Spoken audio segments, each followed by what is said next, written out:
Gone are the days of eating the beautiful Wagyu steak, basted in butter, garlic and rosemary, cooked to perfection and super soft. Gone are the days of eating seafood. Grab a seat and have a look at my new bulking diet. Just for context, I'm 64 kilograms, that's 141 pounds, and not a nutritionist. My goal is to hit the 70 kilo mark by the end of the year, so this is my diet. In the mornings, you can't go wrong with coffee, cappuccino to be specific. For lunch, I'd eat around 200 grams of meat and a mix of vegetables. As an example, I've got my chicken stir fry. I cook a huge portion on the Sunday and eat this throughout the week. The meat that I use is chicken breast because it is low in fat. Trim all of that fat off. I'll cut very thin slices of chicken breast just like this, and if you're concerned about it drying out throughout the week, it doesn't. But the secret behind that is velveting the chicken. If you are interested in learning how to velvet chicken, I will make another video on that, so stay tuned. I'll typically get a big portion of chicken breast, like 1 kilo's worth. That way when you divide it by 4 days, you're eating 200 grams of chicken breast for lunch. Then along with the chicken breast, I'll prep the veggies for the stir fry.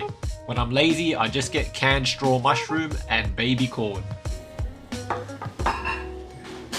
Now, a lot of people like to bin the stalk, but what they don't know is that the stalk itself is nutrient rich, and my recommendation is to bin that shit. Typically when you're velveting meat, you want to shallow fry the meat, but I'm trying to keep low on fat, so yeah.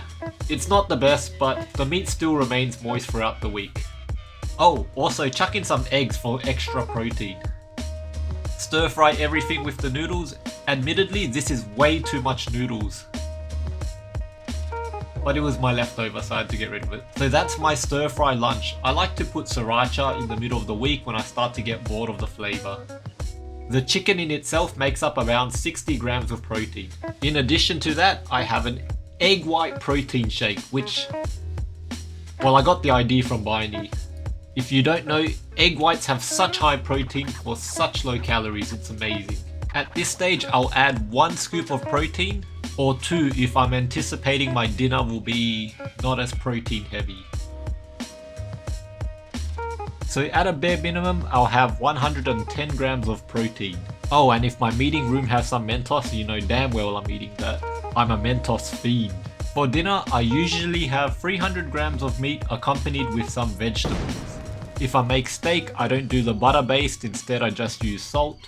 With other types of meat, I like to season it with herbs and spices, of course. Did I mention I take some Mentos home?